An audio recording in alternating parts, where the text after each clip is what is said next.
Basra is Iraq's second largest city, 1.5 million people. Poor but not desperately impoverished like some of Saddam's citizens in southern Iraq. Still, liberation for some around here means liberating whatever they can grab. A ceiling fan, a stool, any old scraps really. Watching on, the city's new law, British soldiers who for quite some time will be Basra's police and government. From their foxholes and behind piles of dirt, they watch Basra's main road, blocked for more than a week by British tanks. Much of the military presence in Baghdad, here in Basra and other Iraqi cities will now come down to this. Boots on the ground, soldiers on the street, keeping the peace.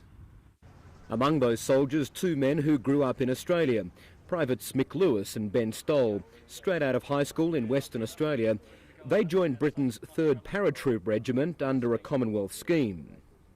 A lot of join up just because the Aussie Army isn't as adventurous anymore as we'd like it to be.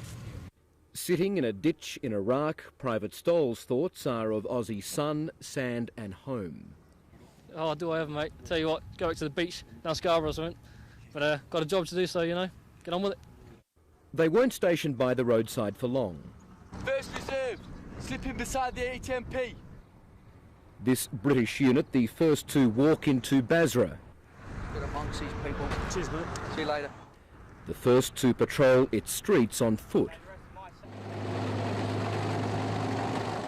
We travelled with the 3rd Paratroopers as they paced their way into the heart of Basra's old city area, securing block by block, pausing, checking, scoping for threat and finding none. His mural may reflect a smiling, content ruler, but you can bet, bunkered beneath Baghdad, Saddam Hussein is not a happy dictator right now. The British have played a patient game with Basra, waiting, winning trust, collecting intelligence before invading the city, and the strategy's paid off. Here, unlike some other invaded Iraq townships, the locals seem to want these foreign forces on their streets, even wondering, it seems, what took them so long.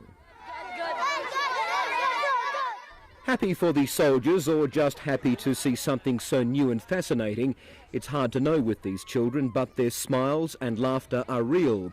It's the older generation, worn by Saddam's rule, that now appear to appreciate these armed men filing through the streets. Finish Saddam. Finish Saddam, Saddam finish, he said with some satisfaction. Certainly the general mood of the Iraqi people here on the street has changed significantly in the course of this war, from initial resistance and fear, now to warm welcome, even joy.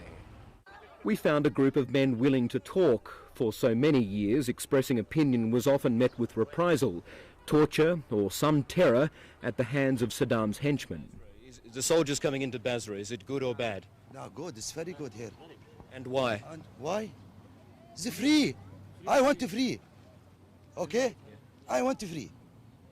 They still need water, food and wages quickly, but they're happy for now to be released from a dictator's grip. We want peace. All. We want all people in Iraq, we want peace. We want peace. And do you think you have peace now? A good chance of peace? Yes. Yeah. Yes. And they even seem to like the manner in which they were invaded by the British. Soldiers good. Because of the soldiers was gentleman. I'm admired and respect with you. Gentleman is how he described Basra's new British controllers.